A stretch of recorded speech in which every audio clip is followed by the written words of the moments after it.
ফারুক আহমেদ যখন ক্রিকেট বোর্ডের দায়িত্বটা নেন তার কিছুদিন পর একটা ইনসিডেন্টের ব্যাপারে আমরা জানতে পারি, দ্যাট ইজ সম্মানিত ক্রীড়া এবং যুব ক্রীড়া মন্ত্রণালয়ের উপদেষ্টা আসিফ মাহমুদ সজীব ভুঁইয়া, তার যে প্রেস সচিব তিনি আমাদের কলিগ ছিলেন মাহফুজ, ক্রিকেট বোর্ডে কোনো একটা সময় এসে ফারুক আহমেদের সঙ্গে তার একটা বাকবিতণ্ডা তৈরি হয়। পরবর্তীতে জানা গেল এই যে যার কথা বলা হচ্ছে নারায়ণগঞ্জে বৈষম্য বিরোধী ছাত্র আন্দোলনের ছাত্র যিনি গুলি চালানোর অভিযুক্ত, তার ইস্যু নিয়ে সম্ভবত, এবং গণমাধ্যমে এটা নিয়ে লেখাও হয়েছে, আপনি বিভিন্ন গণমাধ্যম চেক করলেই পাবেন।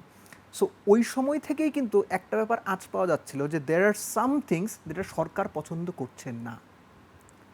সরকার যেহেতু পছন্দ করছে না, সেই কারণে কোনো না কোনো ফর্মে এসে মেসেজটা তার পর্যন্ত দেওয়া হয়েছে।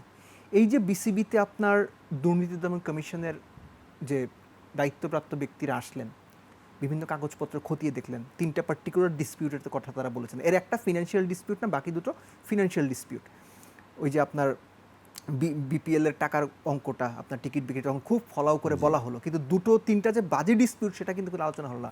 আমি দুটো বিষয় এই জন্য বললাম যে অলরেডি ফারুক আহমেদের কাছে কিন্তু সরকার থেকে বোধহয় কোনো সিগন্যাল গেছে, নইলে এই দুটো ঘটনা কিন্তু ঘটতো না।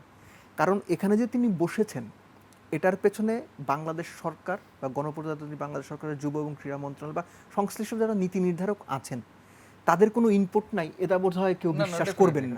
তারা না চাওয়াতে ফারুক আহমেদ এসে বসে গেছেন, তাহলে তো আপনি আমিও বসতে পারতাম। আপনি আমি কেন না, কেন Farooq Ahmed? There must be reason. তার উপরে আস্থার জায়গাটা ছিল। আই স্টিল বিলিভ, রিয়াসাদের সঙ্গে আমি কালকেই বোধহয় আলোচনা করছিলাম যে I am so sorry to hear it about Farooq ভাই। উনি অনেক সম্মানী মানুষ, বাংলাদেশ ক্রিকেটের বাংলাদেশের প্রথম ক্রিকেটার সভাপতি, হ্যাঁ, মানে one of the finest selectors. তার গাটস নিয়ে বিভিন্ন সময় আমরা মানে ধুমধুমার প্রশংসা করেছি যে he was the only person who had showed guts, যে তার চাকরিটা ছেড়ে দিয়েছেন। নাজমুল হাসান পাপনের বোর্ডের সঙ্গে তার মেলেনি, তার কাজে হস্তক্ষেপ করে তিনি চাকরির মায়া করেন, ছেড়ে দিয়েছেন। আমরা তো সেই ফারুক ভাইকে চিনি, ঠিক একইভাবে যারা তাকে এই জায়গাটাতে বসিয়েছে তাদেরও এক্সপেকটেশনস ডেফিনেটলি হাই ছিল যে তিনি আসবেন, তাদের যারা সভাসদ আছেন তাদের সঙ্গে মিলে এমন একটা ক্রিকেট সিস্টেম চালু করবেন যে আগামী নির্বাচন, যেটা অক্টোবরে ডিউ হওয়ার কথা শুনতে পাচ্ছি, আগামী 2-3 মাসের মধ্যে ইলেকশন হয়ে যাবে, যে তার আগেই অন্তত রিফর্ম করতে না পারে, অ্যাটলিস্ট স্ট্রাকচারাল কিছু চেঞ্জ আসবে, যেটা দেখে আমরা বলতে পারি না ফারুক ভাই হি ইজ ট্রাইং হার্ড।